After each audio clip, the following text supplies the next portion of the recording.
शारदा सदन के digital platform पर। कल हमने जो वीडियो बनाया था उसमें हमने जनसंख्या वृद्धि की प्रवृत्तियां देखी थी कि भारत में जनसंख्या वृद्धि की कितनी प्रवृत्तियां रही। तो जनसंख्या वृद्धि की 4 प्रवृत्तियां थी भारत में, किस तरीके से वृद्धि हुई। शुरुआत की 1901 से 1921 तक जनसंख्या में क्या रही, स्थिरता रही। 1921 से 1951 में धीरे धीरे जनसंख्या में वृद्धि हुई। 1951 से 1981 का जो बीच के दशक थे उनमें तीव्र वृद्धि रही और उसी काल को जनसंख्या विस्फोट का काल कहा जाता है भारत में।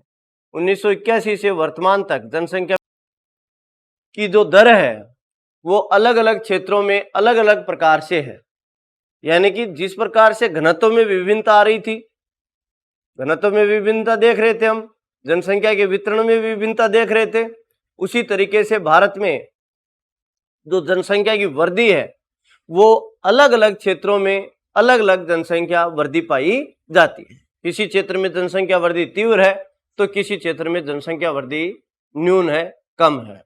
ठीक है, उसी का अध्ययन आज हम करेंगे। सबसे पहले हम देखते हैं कि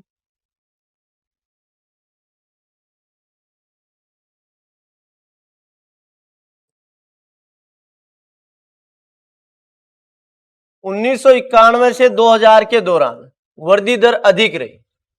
कब से कब तक? 1991 से 2000। पहले की बात नहीं करें, हम 91 से शुरू करते हैं। 91 से 2001 की जो जनगणना थी उसमें वृद्धि दर क्या रही? तीव्र रही। लेकिन 2001 से 2011 वाले दशक को हम देखते हैं तो वृद्धि दर क्या रही? न्यून, यानी कि कम हो गई। वृद्धि दर क्या हो गई? कम। और यदि 2011 की बात करते हैं हम तो भारत की जो वार्षिक जनसंख्या वृद्धि दर है वो कितनी है? 1.64% है। उसी प्रकार से दशकीय वृद्धि को देखा जाए जो 10 साल में हो रही है वो कितनी है? 17.64% है। ठीक है, इससे यह तात्पर्य है कि 1991 से 1901 जो 10 साल का समय था इसमें जनसंख्या वृद्धि अधिक थी, लेकिन 2001 से 2011 के बीच का जो समय था उसमें जनसंख्या वृद्धि दर में क्या आई है? कमी आई है। क्या आई है? कमी। अब देखिए, हम राज्यों की बात करें तो 6 राज्य जिनमें सबसे ज्यादा जनसंख्या वृद्धि दर थी, कौन कौन से हैं वो 6 राज्य? उत्तर प्रदेश, महाराष्ट्र, बिहार, पश्चिम बंगाल, आंध्र प्रदेश और मध्य प्रदेश। इनमें सर्वाधिक वृद्धि दर वाले जो राज्य हैं ये 6 राज्य। लेकिन इन्हीं 6 राज्यों में सन 2001 से 2011 के बीच में इन 6 राज्यों में जनसंख्या वृद्धि दर में क्या आई है? कमी आई है। ठीक है, भारत में किशोरों की वृद्धि ज्यादा हुई है। जो किशोर जो आयु वर्ग है, ये किशोर आयु वर्ग होता है 10 साल से लेके 19 साल के बीच वाला वर्ग। ठीक है, इसको किशोर वर्ग कहते हैं। ठीक है, या हम यूं कह सकते हैं कि 12 साल से 19 या 20 साल तक का जो वर्ग है, आयु वाले जो व्यक्ति हैं उनको क्या कहते हैं? हम किशोर वर्ग कहते हैं। और भारत में जो सर्वाधिक वृद्धि हो रही है वो किशोर वर्ग में हो रही है। और ये जो जनसंख्या की वृद्धि है, या हम यूं कहें कि टोटल जनसंख्या के हमारे पास में जो 121 करोड़ जनसंख्या है भारत में, कितनी है? 121 करोड़ जनसंख्या है। उस 121 करोड़ जनसंख्या में से 20.9% हिस्सा किसका है? युवाओं का है, किशोर वर्ग का है। ठीक है, अब देखिए, किसी भी राष्ट्र के लिए यदि उसको उन्नति करनी है, राष्ट्र को विकास करना है, राष्ट्र की आर्थिक व्यवस्था सुदृढ़ करनी है, ठीक है, तो उस राष्ट्र में सबसे ज्यादा जनसंख्या कौन सी होनी चाहिए? कार्यशील जनसंख्या होनी चाहिए। और कार्यशील में भी जो किशोर वर्ग होता है, किशोर वर्ग की जनसंख्या ज्यादा होनी चाहिए। अब हमारे पास में किशोर वर्ग की जनसंख्या कितनी है? 20.9% है। सबसे ज्यादा जो जनसंख्या का अनुपात है युवा जनसंख्या का या किशोर जनसंख्या का हमारे देश में कितना है? 20.9% हिस्सा है। अब जो किशोर जनसंख्या है इसके ऊपर सबसे ज्यादा ध्यान देना हमारा काम है, यानी देश सबसे ज्यादा जो ध्यान देगा, जिसका विकास करेगा, वो इन किशोर जनसंख्या का करेगा। क्यों? क्योंकि इसके ऊपर ध्यान देना जरूरी है। अब ध्यान देना जरूरी क्यों है और भारतीय गवर्नमेंट ने इसके ऊपर ध्यान देने के लिए कौन कौन सी नीतियां बनाई हैं, इसका हम अध्ययन करेंगे। तो सबसे पहली चीज देखते हैं, युवाओं के संबंध में समाज के सामने कौन कौन सी चुनौतियां आती हैं। किसके सामने? समाज के सामने। किसके लिए? युवाओं के लिए। जो युवा वर्ग है, उस युवा वर्ग के संबंध में समाज के सामने कौन कौन सी चुनौतियां हैं। आप सभी युवा हैं। कौन से आयु वर्ग में आ रहे हो आप? किशोर आयु वर्ग में आ रहे हो? आपके ऊपर ज्यादा ध्यान दिया जाता है या बच्चों के ऊपर या बूढ़ों के ऊपर? आपके ऊपर ध्यान दिया जाता है कि मेरा बच्चा सही समय पे स्कूल जा रहा है या नहीं जा रहा। गांव में आ गया है तो किसके साथ में बैठ रहा है, क्या खेल रहा है, ये क्या क्या क्रियाकलाप कर रहा है।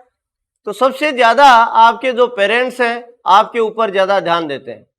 एक छोटा बच्चा है, 4-5 साल का बच्चा है, खेल रहा है, उसके ऊपर ध्यान नहीं दिया जाता। केवल उसके ऊपर किस चीज का ध्यान दे रहे हैं कि रोटी खाई या नहीं खाई, क्या खिलाना है, क्या पिलाना है, उतना ही तो ध्यान है उसका।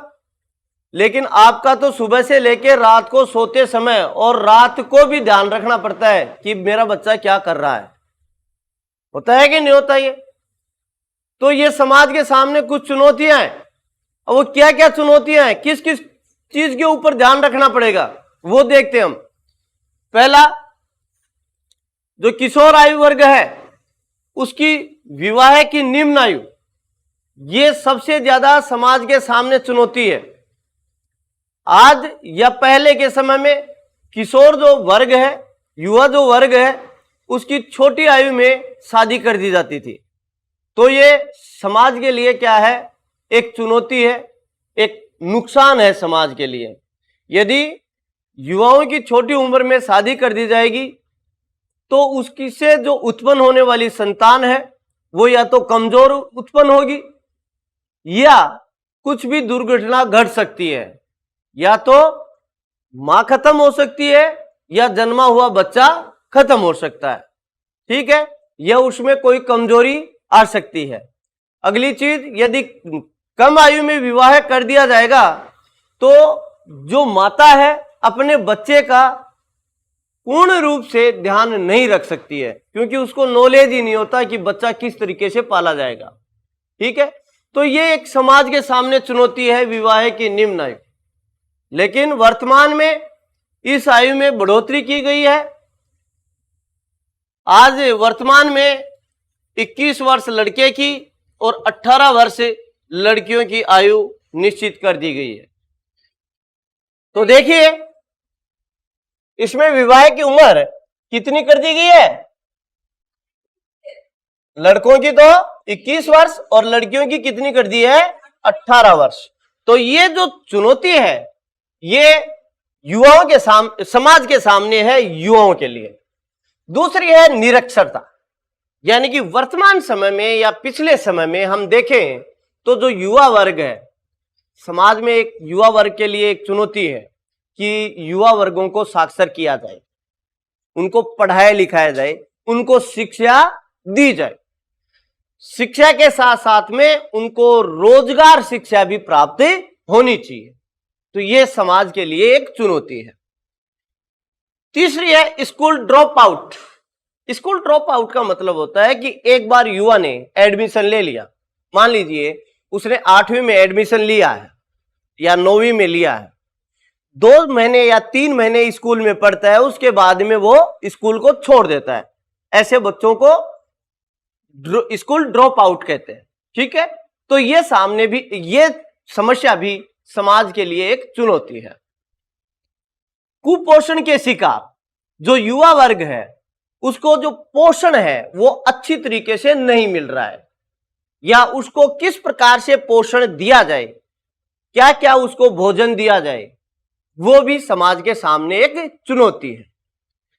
उच्च मातृत्व मृत्यु दर। उच्च मातृत्व मृत्यु दर है मतलब जब डिलीवरी पीरियड में जो माताएं हैं वो कुपोषित हो जाती हैं या उनको सही उचित स्वास्थ्य सेवाएं उपलब्ध नहीं होती हैं, जिसकी वजह से उस प्रसव दौरान में काल में उनकी मृत्यु हो जाती है। यह भी एक चुनौती है। शारीरिक व मानसिक अपंगता, कुछ युवा हैं जो मानसिक रूप से या शारीरिक रूप से अपंग होते हैं। मानसिक रूप से जैसे हम कह देते हैं कि पागल है ये, ठीक है, उनका दिमाग नहीं चलता, क्या करना है क्या नहीं करना, या अपंगता, विकलांग है, कोई हाथ से हो या नहीं सुन पाता हो या अंधा हो, उसको विकलांग कहते हैं। तो ये भी समाज के सामने क्या है, एक चुनौती है। औषध दुरुपयोग, जो युवा वर्ग है, इसमें सबसे ज्यादा जो समस्या आती है, युवा वर्ग औषध दुरुपयोग, यानी कि जो भी नशीले पदार्थ हैं उनका सेवन करता है। तो उनको सेवन नहीं करना चाहिए या उनकी रोक करनी चाहिए। तो ये भी एक समाज के सामने चुनौती है। अगली है अपराध प्रवृत्ति। युवा जो वर्ग है वो ज्यादातर अपराध प्रवृत्ति में शामिल हो जाता है, जो समाज के सामने एक बड़ी चुनौती है। तो ये जो चुनौतियां हैं, इनका निपटारा या इनका समाधान किस प्रकार से किया जाए,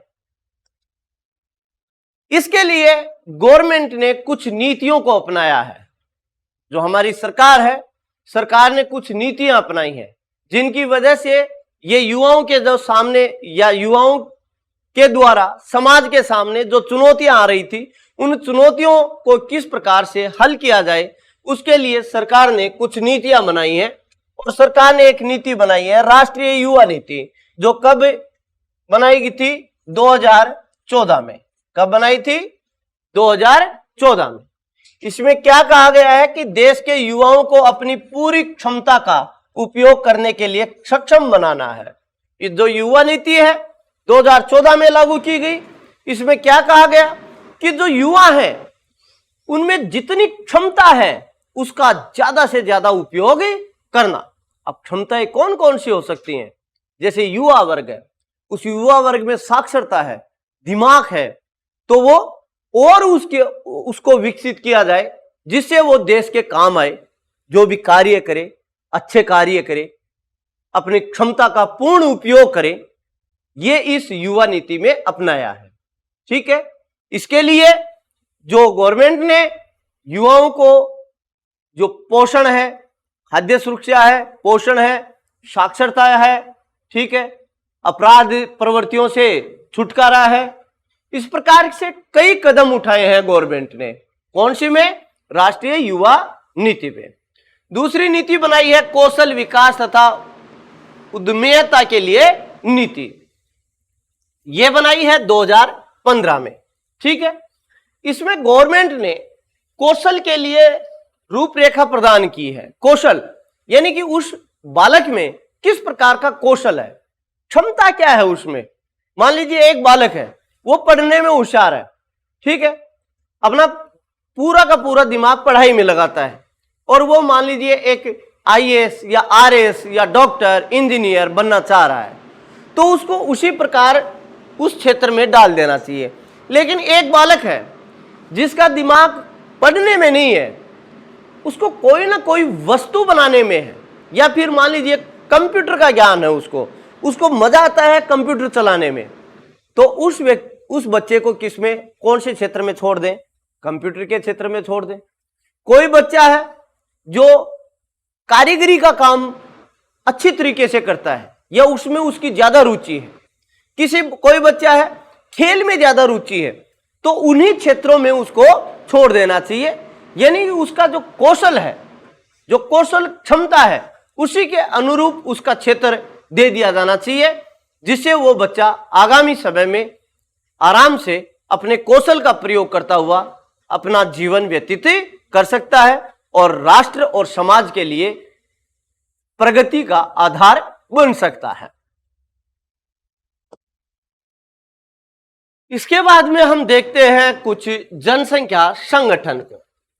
जनसंख्या संगठन क्या है, यानी कि जनसंख्या संगठन में हम कई चीजों का अध्ययन करते हैं।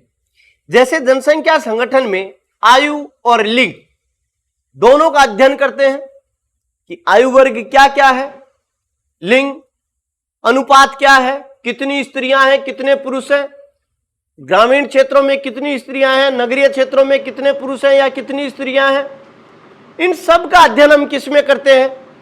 जनसंख्या संगठन के अंतर्गत करते हैं। इसके अलावा उनका निवास स्थान क्या है, यानी कि वो ग्रामीण क्षेत्रों में रहते हैं या नगरीय क्षेत्रों में रहते हैं, ग्रामीण क्षेत्रों में क्यों रहते हैं, नगरीय क्षेत्रों में क्यों रहते हैं, ये उनके निवास स्थान के ऊपर अध्ययन है। और वो किसके अंतर्गत करेंगे? हम जनसंख्या संगठन के अंतर्गत करेंगे। इसके अलावा जनसंख्या संगठन में जनजातियां देखी जाती हैं कि कौन व्यक्ति किस जनजाति में है या वो जनजातियां देश में कितनी हैं, कहां कहां निवास कर रही हैं, कितना प्रतिशत हिस्सा है, कौन सी जाति कम है, कौन सी जाति अधिक है। ये सारा हम किस में अध्ययन करेंगे? जनसंख्या संगठन में अध्ययन करेंगे। इसके अलावा भाषा का जो अध्ययन करेंगे कि देश में कौन कौन सी भाषाएं बोली जाती हैं, ज्यादा कौन सी बोली जाती है, कम कौन सी बोली जाती है, उन सब का अध्ययन भी हम किस में करते हैं? जनसंख्या संगठन में। भाषा है, धर्म है, शिक्षा है, साक्षरता है, इनकी सबकी विवेचना हम किस में करते हैं? जनसंख्या संगठन में।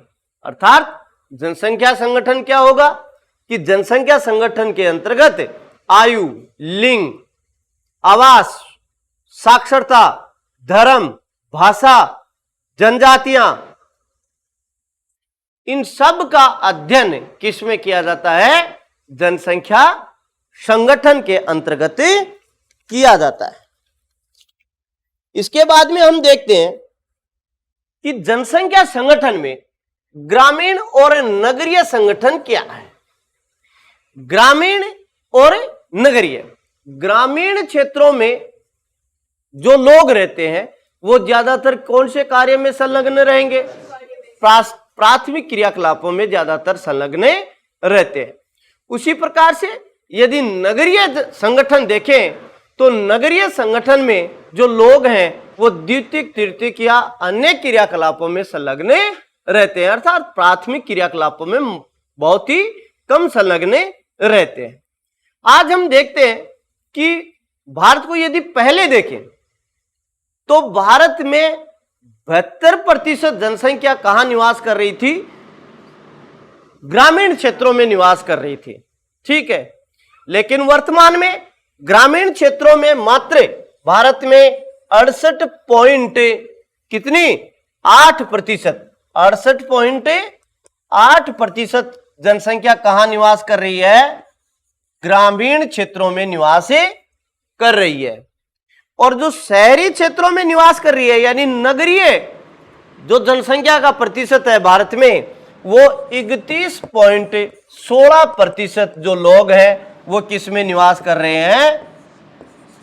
शहरी या नगरीय जनसंख्या में के अंतर्गत आते हैं, ठीक है। अब नगरीय जनसंख्या की देखिए, पहले ग्रामीण जनसंख्या ज्यादा थी लेकिन वर्तमान समय में धीरे धीरे नगरीय जनसंख्या की प्रवृत्तियां बढ़ती जा रही हैं। वो किस वजह से बढ़ती जा रही हैं?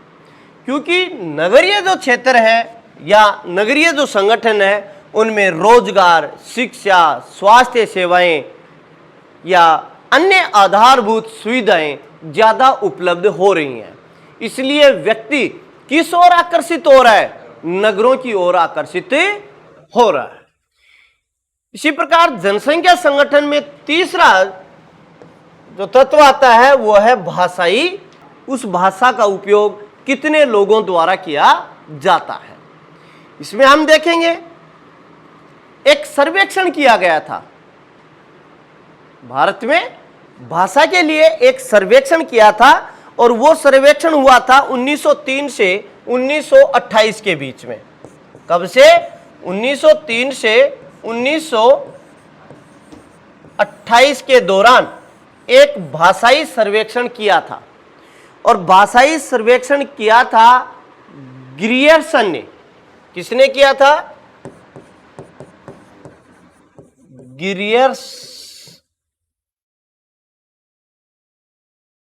ग्रियर्सन ने। किसने किया? ग्रियर्सन ने किया था। भाषा का जो सर्वेक्षण किया 1903 से 1928 के बीच में किसने किया था? ग्रियर्सन ने किया था।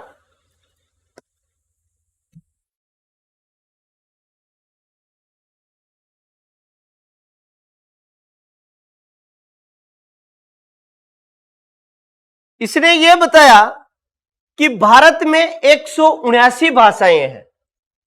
कितनी है? 179 भाषाएं। किसने बताया? ग्रियर्सन ने। और भारत में 544, कितनी? 544 बोलियां बोली जाती हैं। भाषाएं तो कितनी है? 179। किसके अनुसार? ग्रियर्सन के अनुसार। किसके अनुसार? और बोलियां, लेकिन 179 में से मात्र 21 भाषाएं, कितनी? 21 भाषाएं संविधान के द्वारा भारत की मान्य प्राप्त भाषाएं हैं। संविधान ने कितनी भाषाओं को जोड़ा है? मात्र 21 भाषाओं को मान्यता प्रदान की है। 21 भाषाओं के अलावा सॉरी 22 भाषाएं भाई, 21 नहीं है। कितनी भाषाएं हैं? 22 भाषाओं को मान्यता दी है। आप जो नोट देखते हो, पैसे 500 का हो, चाहे 10 का हो, चाहे 5 का हो, चाहे 100 का हो, उस नोट के ऊपर 22 भाषाओं के द्वारा लिखा जाता है, यानी 22 भाषाएं उसके ऊपर लिखी होती है। ठीक है, तो संविधान ने कितनी भाषाएं दी है? 22 भाषाओं को अनुसूचित किया गया है और बाकी की गैर अनुसूचित भाषाएं हैं भारत में। ठीक है, इसके बाद में हम देखते हैं कि भारत में जो भाषाई परिवार है, भारत में कितने? 4 भाषाई परिवार हैं। कितने भाषाई परिवार हैं? 4। देखो कौन कौन से हैं। पहला भाषाई परिवार है ऑस्ट्रिक। कौन सा है? ऑस्ट्रिक। कितनी जनसंख्या है इसकी? 1.38%। 1.38%। ये जो भाषा बोलने वाले हैं वो कितने हैं? क्या हुआ? 1.38%। ठीक है, ये कहां कहां बोली जाती है ये भाषाएं? ये भाषा परिवार है भाई। ठीक है, भाषा परिवार क्यों कह दिया इसको? कि जो ऑस्ट्रिक भाषा है ना, हाँ, ऑस्ट्रिक या ऑस्ट्रो एशियाई, बात एक ही है। ठीक है, ऑस्ट्रिक या ऑस्ट्रो एशियाई, ये जो भाषा है देश में 1.38% लोगों द्वारा बोली जाती है। ठीक है, ये कहां कहां बोली जाएगी? मेघालय, पश्चिम बंगाल, बिहार, उड़ीसा और असम। राज्यों के नाम याद रखना, कौन कौन से हैं? मेघालय, बिहार, उड़ीसा, पश्चिम बंगाल और असम। इन राज्यों में ये बोली जाती है। दूसरा परिवार है द्रविड़। कौन सा है? कितना प्रतिशत हिस्सा है इनका? 20% हिस्सा है। और जो ये भाषा बोली जाती है कौन कौन से राज्यों में? कर्नाटक, केरल, आंध्र प्रदेश, महाराष्ट्र, तमिलनाडु, इन राज्यों में ये भाषा बोली जाती है। तीसरा परिवार है चीनी तिब्बती।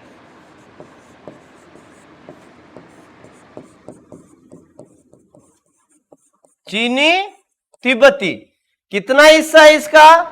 0.85%। कितना हिस्सा है? 0.85% हिस्सा है।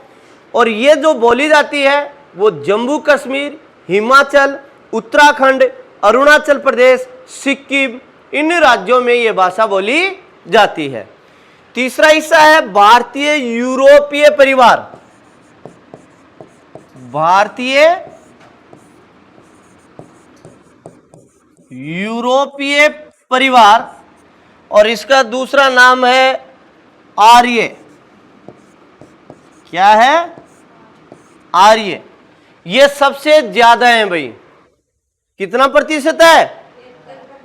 73%।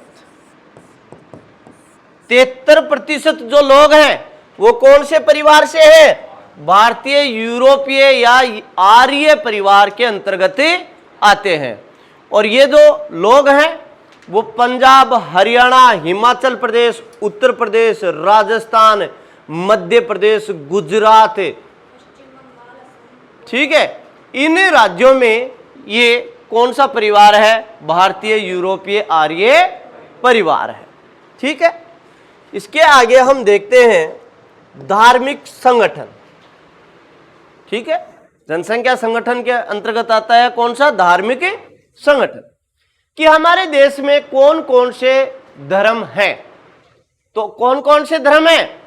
हिंदू हैं, मुसलमान, सिख, ईसाई, जैन, बौद्ध, क्रिश्चियन, ठीक है, और अन्य भी कई प्रकार के धर्म।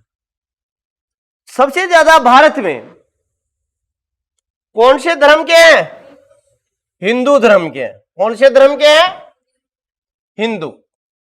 कितना प्रतिशत है? 79.8% लोग कौन से धर्म को मानते हैं? हिंदू धर्म को मानते हैं। इसके बाद में मुस्लिम। कौन सा धर्म है? मुस्लिम। कितने प्रतिशत लोग हैं? 14.2% लोग हैं मुस्लिम धर्म को मानने वाले। इसके बाद में ईसाई आता है। ईसाई कितने हैं? 2.3%। इसके बाद में आता है सिख, 1.7%। इसके बाद में बौद्ध धर्म को मानने वाले हैं 0.7%। इसके बाद में आते हैं जैन। जैन कितने हैं? 0.4%। और भी हैं जो किसको मानते हैं? अन्य धर्म को। कितने हैं? 0.7। अब जो भी शेष रहे हैं, कितने भी रहे हैं, उनके धर्म का हमारे को पता नहीं है। ठीक है, तो सबसे ज्यादा कौन से धर्म को मान रहे हैं? हिंदू धर्म को। उसके बाद में सेकंड नंबर पे मुस्लिम आते हैं, फिर ईसाई आते हैं, और फिर सिख आते हैं। ठीक है, ये 4 मुख्य धर्म है। अब देखो, हिंदू भारत में सभी जगह पाया मिल जाता है, लेकिन जो ये क्रिश्चियन है ये दक्षिणी भारत में ज्यादा है। उसी प्रकार से सिख है, वो पंजाब और हरियाणा में ज्यादा मिलते हैं। ठीक है, तो इस प्रकार से हमने जनसंख्या संगठन में किसकी चर्चा की है? धर्म की चर्चा की है। ठीक है, इसके बाद में एक पॉइंट और आता है जनसंख्या संगठन में, और वो है श्रमजीवी जनसंख्या संगठन। कौन सा है? श्रमजीवी जनसंख्या संगठन।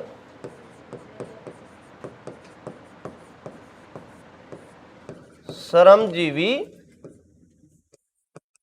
जनसंख्या संगठन।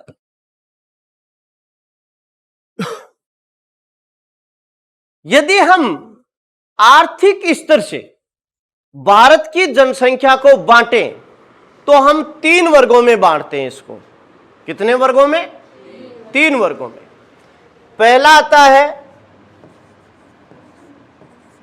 कुशल श्रमिक। कुशल श्रमिक, ठीक है, पहला वर्ग कौन सा आएगा? कुशल श्रमिक, या मुख्य, इसको ये लीजिए, मुख्य श्रमिक।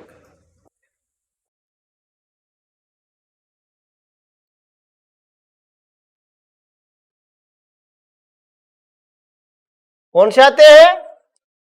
मुख्य श्रमिक। दूसरा आता है सीमांत श्रमिक।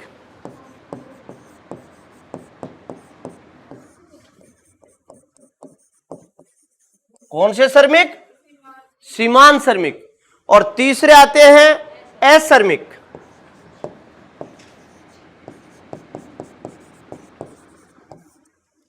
ठीक है। अब देखिए मुख्य श्रमिक कौन से होंगे? वे श्रमिक जिनको 183 दिन से या दिनों से अधिक कार्य मिलता है। मुख्य श्रमिक कौन से होंगे? जिनको 183 दिनों से अधिक कार्य मिलता है, वे श्रमिक कौन से कहलाएंगे? मुख्य श्रमिक। यानी कि एक साल में कितने दिन होते हैं? 365 दिन। 365 दिनों में से कितने दिन मिलने चाहिए कार्य के? 183 या इससे अधिक मिलने चाहिए। वो कौन सा श्रमिक कहलाएगा? मुख्य श्रमिक। परीक्षा में काफी बार पूछा जाता है कि मुख्य श्रमिक किसे कहते हैं, या मुख्य श्रमिकों को कितने दिन रोजगार प्राप्त होता है। तो 183 या इससे अधिक दिनों तक रोजगार प्राप्त होता है, तो वो तो कौन सा श्रमिक कहलाएगा? मुख्य श्रमिक। सीमांत श्रमिक इससे उल्टा होगा, यानी कि 183 दिनों से क्या कम काम मिलेगा, 183 दिनों से कम काम मिलेगा, उसको क्या कहेंगे हमें? सीमांत श्रमिक। चाहे उसको 182 दिन मिलते हैं तो भी वो किस में आएगा? सीमांत श्रमिक में ही आएगा। और जिनको जो काम नहीं मिलता है उसको क्या कहेंगे? अश्रमिक। कौन से? अश्रमिक कहेंगे। ठीक है। भारत में यदि देखें तो जो श्रम करने वाले व्यक्ति हैं या श्रम संगठन कितना पाया जाता है, वो है 39.8%। कितना है? 39.8%। यानी कि भारत में हम यूं कहें कि कार्यशील जनसंख्या जो काम कर रही है, कार्यशील जनसंख्या कितनी है? 39.8% है। और जो अश्रमिक हैं, जो कार्य नहीं कर रहे, अकार्यशील जनसंख्या है, उसका प्रतिशत है 60%। कितना है? 60% जनसंख्या कोई भी काम नहीं करती है। कितने लोग काम करते हैं भारत में? मात्र 39.8% लोग ही भारत में काम करते हैं। इन काम करने वाले में सबसे ज्यादा कौन होंगे? युवा वर्ग। कौन होंगे? युवा वर्ग। जो अकार्यशील जनसंख्या है 60%, इसमें आएंगे बच्चे और वृद्ध लोग। ठीक है। या असक्षम व्यक्ति, ये किसके अंतर्गत आएंगे? 60% के अंतर्गत आएंगे। तो ये बात किसकी की हमने? जनसंख्या संगठन की। और जनसंख्या संगठन में ये लास्ट का पॉइंट क्या था? श्रमजीवी जनसंख्या संगठन। ठीक है। ये आपका चैप्टर समाप्त हो गया है। इसमें कुछ और बिंदु बता देता हूं मैं कि हमारे भारत में सर्वप्रथम जो जनगणना प्रारंभ हुई थी वो 1800 और कब हुई थी? 72 में। कब हुई थी? 1872 में शुरू हुई थी हमारे देश में जनगणना। लेकिन इस जनगणना में संपूर्ण भारत की जनगणना नहीं हुई, यानी पूरे लोगों को नहीं गिना गया। इसलिए 1881 में जो जनगणना हुई उसमें संपूर्ण व्यक्तियों को गिना गया। तो प्रश्न बनता है, भारत में सर्वप्रथम जनगणना कब प्रारंभ हुई? 1872 में। कब हुई? 1872 में। दूसरा प्रश्न बनता है, भारत में सर्वप्रथम, पहला प्रश्न भी क्या था? भारत में सर्वप्रथम जनगणना। दूसरा प्रश्न क्या बन रहा है? भारत में सर्वप्रथम संपूर्ण जनगणना। भारत में सर्वप्रथम संपूर्ण जनगणना कब प्रारंभ हुई? 1881 में प्रारंभ हुई थी। ठीक है, ये हमने क्या जाना? भारत की जनसंख्या का वितरण, जनसंख्या का घनत्व, जनसंख्या में वृद्धि और जनसंख्या संगठन। इन 4-5 बातों के ऊपर हमने इस टॉपिक में अध्ययन किया है। ये जो टॉपिक आपका है, इस पाठ में से आपकी एग्जाम में 1 प्रश्न तो आएगा ऑब्जेक्टिव टाइप, यानी बहुविकल्पीय प्रश्न, जिसमें ऑप्शन दिए होंगे। जैसे मान लीजिए पूछ लिया गया, भारत में